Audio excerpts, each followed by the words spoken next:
Jemaah Menteri bersetuju menubuhkan pasukan khas bagi meneliti, memantau serta merangka tindakan berlunaskan undang-undang sewajarnya bagi menangani isu tuntutan waris Sultan Jamalul Kiram II atau Sultan Sulu terhadap kerajaan Malaysia.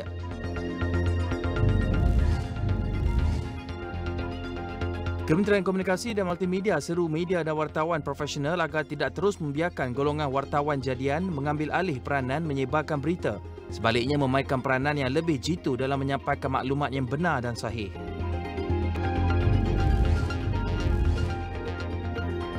Malaysia muncul juara kejohanan bawah 19 tahun Persekutuan Bola Sepak ASEAN AFF 2022 selepas menundukkan Laos 2-0 di pentas final pada Jumaat malam. Laporan penuh di saluran 501 dan Astro AWANI.com.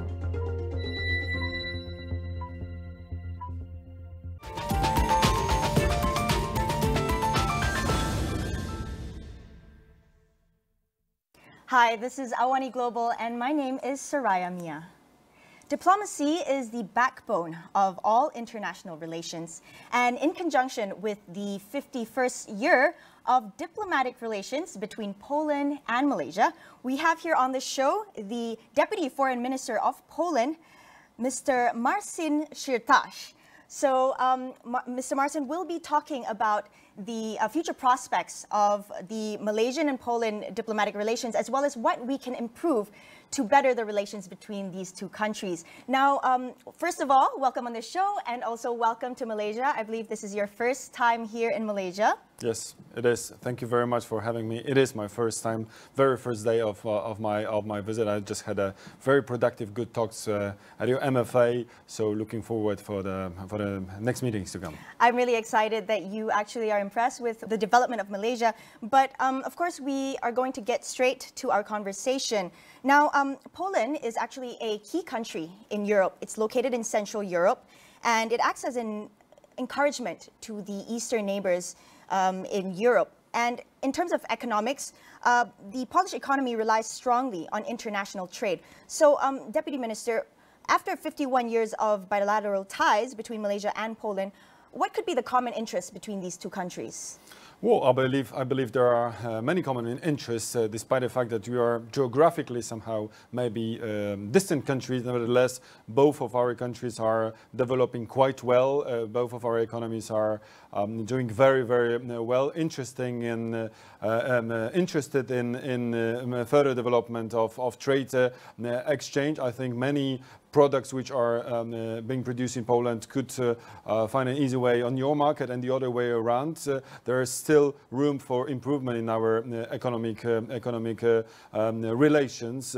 First and foremost, we need to keep the stability in both regions, in Southeast Asia, but also in Central and Eastern part of Europe. There are some challenges ahead of us, but to keep that kind of development, I think the stability is absolutely key factor. So let's work on that. That was my message today in Kuala Lumpur. And the second, let's look for potential spheres of cooperation. Where could we work together? How to develop our economic relations? How to encourage Polish investors to come to Malaysia, and how to encourage Malaysian entrepreneurs to be a bit more present on the European market. Absolutely. Now, talking about, encouragement of investments between Poland and Malaysia, the IT sectors in both these countries have been rapidly growing, over the past years. So what can both countries do to sort of further strengthen the ties in this particular sector? Well, as you rightly said, we are quite good in IT. Well-known country in Europe, but all around the world, and the same with Malaysia. So there's a huge potential. I think the people, they just need to be somehow put into the position to get to know each other, right? And first to have contacts. Of course, in the IT sphere, they do a lot of remote contacts, but nevertheless, it's better always to sit together and to think about future projects. So we need to work on that kind of platform of cooperation. The first and the second, of course, to create a positive business-friendly climate in both countries for this for that kind of sector. So the potential potential, as I said, is there. Polish IT specialists are already present in the region. I was just a couple of days ago in Singapore, and I've met many of them, also in other countries in ASEAN. So I think Malaysia should be absolutely prioritized right now for us, since, as I said, there's a huge potential in this country. Yes, I definitely hope that this sit-down would be perhaps one step forward towards more, better trade between Poland and Malaysia in terms of the IT sector. Now, we're going to talk a little bit about the crisis in Ukraine, because Poland, as we understand, is a neighboring country of Ukraine and also located, as I mentioned just now, in Central Europe. So the United Nations reported that the Ukraine war has caused millions of Ukrainians to flee the country. And Poland being a neighboring country, and also Poland is known to be accepting of refugees. It's one of the most accepting refugees nation in Europe. But how, with the influx of refugees from Ukraine because of the war, how is the government dealing with this? Well, first of all, let's be precise with the language. It's a Russian aggression on Ukraine. It's a Russian war which is on the sovereign territory of Ukraine, unjustified, unprovoked. Ukraine, as a sovereign country, just wanted to develop.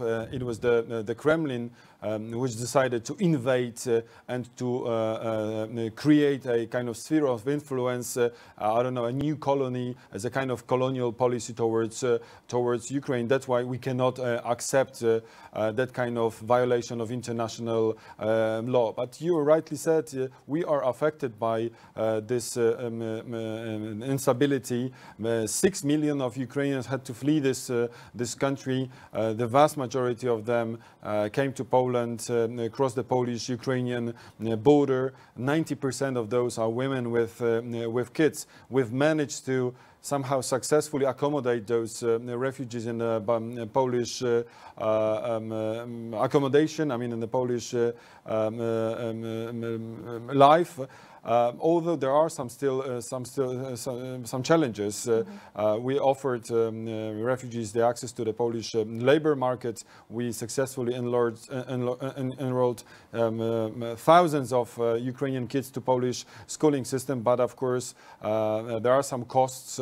Nevertheless, we will not stop. Of course, we will continue our policy, because this is the right thing to do, to help people in need, and especially those who are treated like Ukrainians are treated in Ukraine. They are by Russians. They are unfortunately in danger, not only of losing their sovereignty. What we've seen is there are mass war criminals. Ukrainians are being killed only because of the fact that they are Ukrainians. So they really depend on us, on our help, and that's what we're gonna do. Well, that's great of you. Now, also, of course, the war in Ukraine has caused supply chain disruption, food shortages, inflation, price hikes globally. So how did this impact the trade between Poland and Malaysia? Well, it is, of course, the Russian aggression in Ukraine which brought those negative repercussions. But not only, let me remind you that we are still recovering from the pandemic, right? Exactly. And the problems with supply chains and inflation are also deeply rooted in that time. Of course, the aggression of Russia brought the further instability, increase of energy prices, and food shortages. Ukraine was one of the biggest exporter of grain to Asia and Africa. Unfortunately, they are not in a position to export it through their own ports because of of Russia, which is blocking Black Sea and the access to those ports. That's why we, as the neighboring country Poland, we've opened the special solidarity lanes, open our borders to export Ukrainian Ukrainian grain through Polish border and through Polish ports, because we are very much, of course, interested in supplying Asian and African countries with food. It's not about business; it's rather about food security and avoiding a scenario scenario of famine, which apparently Russia is interested in, because Russia is not only blocking Ukrainian port, but limiting also its own export of grain in order to create problems and to set, I would say, fire in this part of the world. So that's the very big challenge, and we, together with the European Union, are working very hard on this. But there are also some opportunities because of that. I mean, we as Poland, as one of the biggest world food producers, are ready to export our food to countries like Malaysia. That was also the topic of my discussions today in Kuala Lumpur. We could be a provider of food security for your beautiful country. Not only grain, but many other food products, milk products, dairy, meat, etc. That's what we can offer. And I think the quality of our food is absolutely one of the best in the world. So your clients, Malaysians, will be absolutely satisfied with this. All right, well, we'll get deeper into the food security issue later on, but still on the topic of the situation between Ukraine and Russia, we understand that this is a very a tough situation to actually gauge, especially for international world leaders. You know, so my question really is, how can the international community sort of find a balance between, basically finding a balance to find a solution towards the crisis that's going on, taking into consideration, not all countries have the exact same stance. As an example, within the ASEAN region, Singapore strongly is against the Russian aggression. Meanwhile, Malaysia has always had a neutral stance. So how will the world leaders sort of find a solution to, of course, end the crisis that is affecting millions of people in Ukraine and also globally? How can we find a common ground to find the solution towards the crisis in Ukraine? I think that the international law should be a common ground for all of us, and especially for countries like Poland and Malaysia. We are profiting a lot from the current security architecture, global security architecture. Both of our economies are developing quite well, also because of the fact that the world order is based on some principles and rules. So every country which is violating, breaching those principles and rules are standing against our own interests. So this is not a time to be neutral. What we need to do is to send a strong political signal towards the aggressor. Stop doing this, because this is destroying the global stability, which is very important for all of us. So first, international regulations. The second, we need to ask the question, and that was my question also during my visit here in ASEAN region, whether we want to see the superpower destroying smaller countries and imposing kind of new policy on them, basically coming back to the colonial way of doing foreign affairs and foreign policy. Both of our countries were once dominated by superpower, and I don't think that we are ready to come back to this that kind of time. That was the worst times in our history. So once we see a superpower trying to recreate empire, recreate a colonial system, and now it is Ukraine, but tomorrow it can be any other part of the world. So it's better to say stop it now and come back to the dialogue, come back to the diplomacy, come back to the trade exchange and collaboration, rather than starting a war. So there are a lot of series of common interests for both of our countries. We just need to understand better what happened. It's not EU or Europe's expansion towards the East as it's presented by Russia. It is the Ukrainian nation which really wanted to collaborate closer with Poland, with Germany, with France or Italy, because they see the difference, what Russia can offer and what the West can offer. That was the case also on Poland, where we were joining in 2004 European Union and earlier NATO. It was our sovereign decision to be a part of this, and now our Ukrainian neighbors are just following the path, because they see how a big success story is the history of the last 30 years of Poland.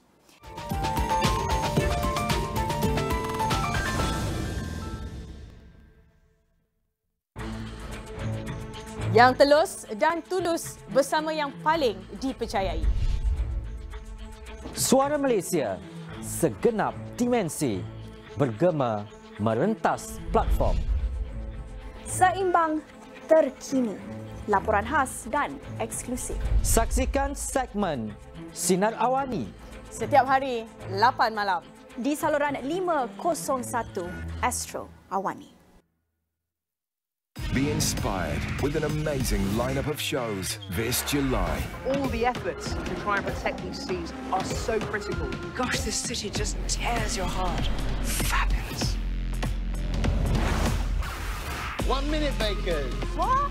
Done. Welcome to Junior Bake Off. Wow. Oh, that's nice. This is a holiday. This July on BBC Earth and BBC Lifestyle.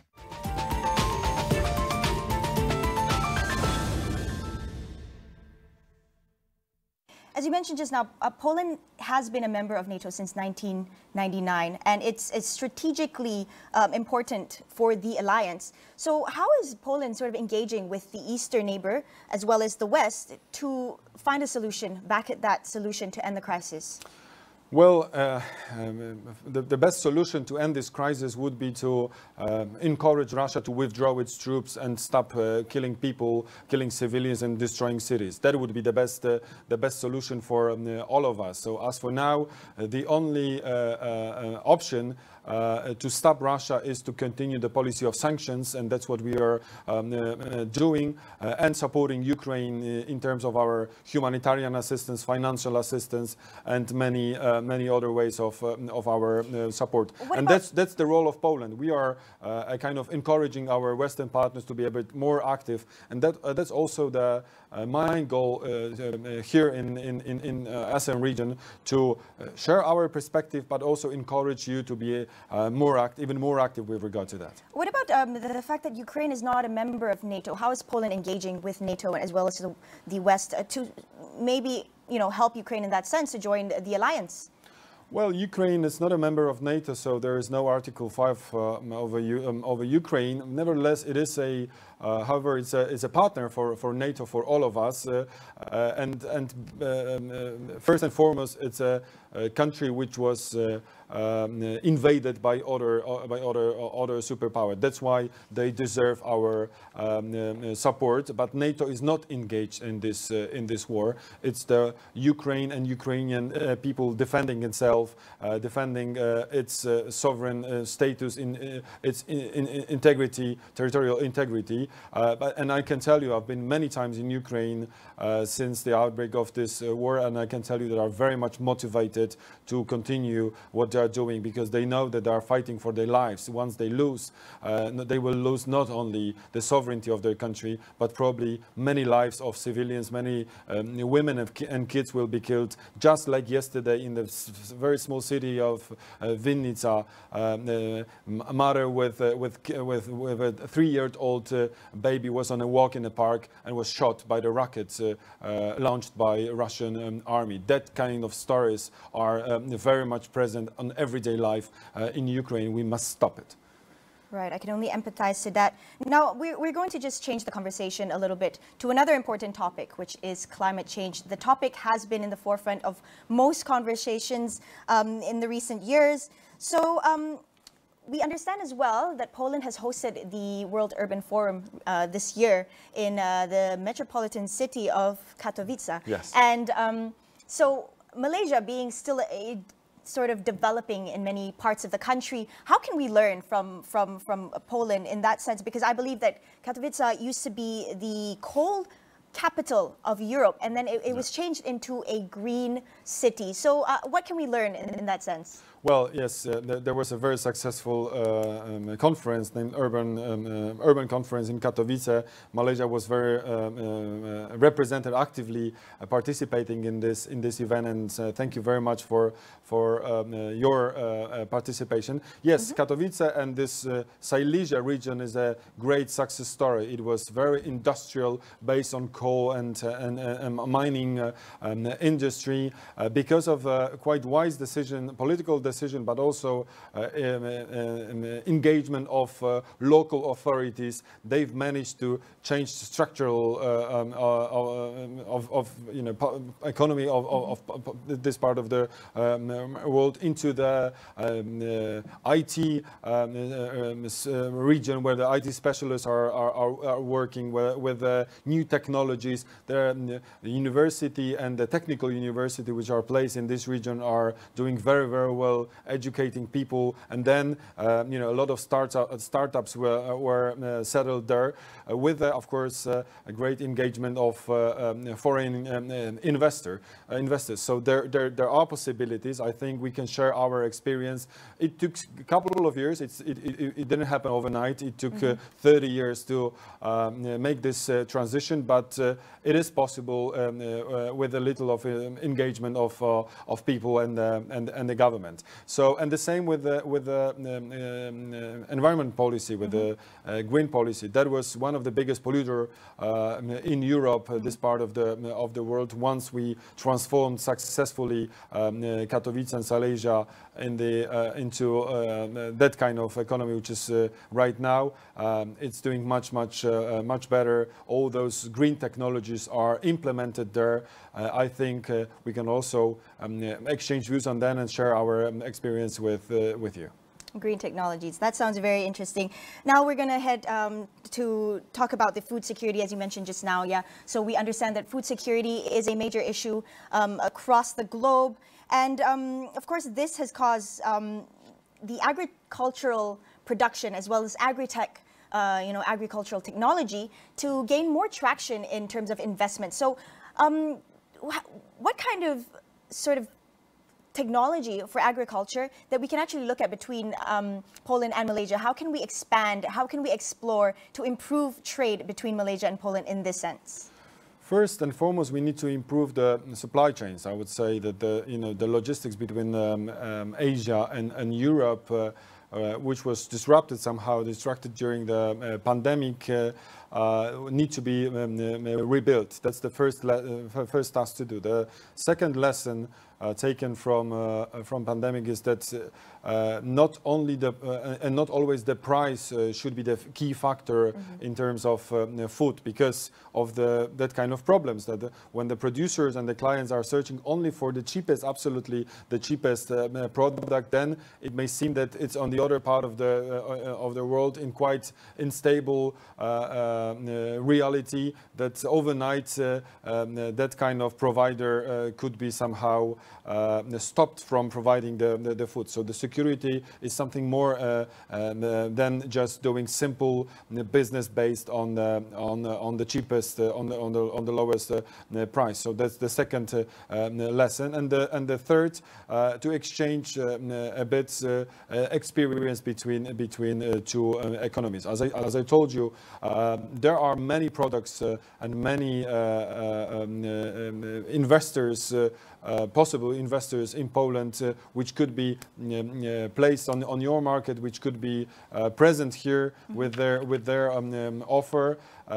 Being one of the biggest, not only in Europe but globally, food producer, we can be a provider of food security for you. When you ask someone in Poland whether they are afraid of famine or afraid of lack of food, people will answer no. Okay, we are so. I mean, we're so.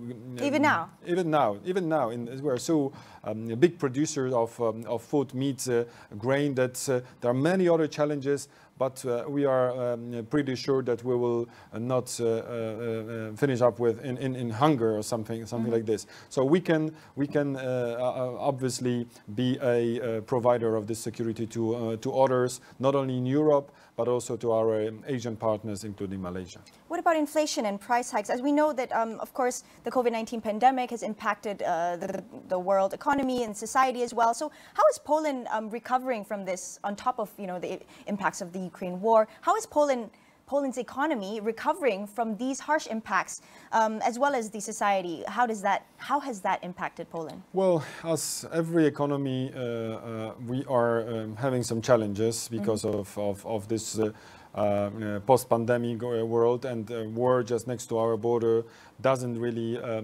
help, just opposite. Although we are a quite safe country, secured not only with guarantees of our allies and the presence of our Western allies on the Polish soil, but also with quite well-doing Polish army. So we are not afraid of any possible invasion within the next years.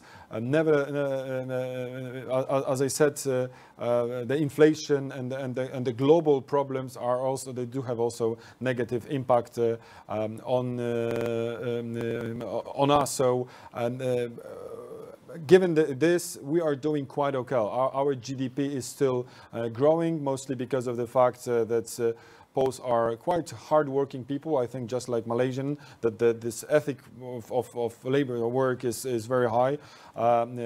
We know that whatever we got, nobody gave it us for free. It was just our own job done through the generations. So that's a strong foundation for the future.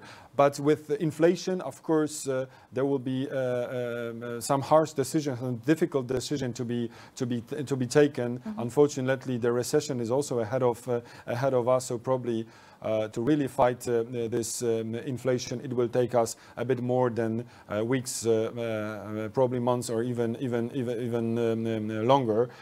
So first of all, let's repair the supply chains. Second, let's work on the energy prices, because inflation is deeply rooted in this, as I said, aggressive policy of Mr. Putin, who was playing the energy resources in order to scale up, I mean, his revenues, but the effect was very negative for the global economy. So we cannot let that kind of egoistic policy to be continued. Right. Now, still on the topic of economic recovery, another sector that is vastly recovering right now is the tourism sector. So what can you tell us about, Polish tourism activities, that perhaps some fun facts about Poland that can attract the Malaysian travelers?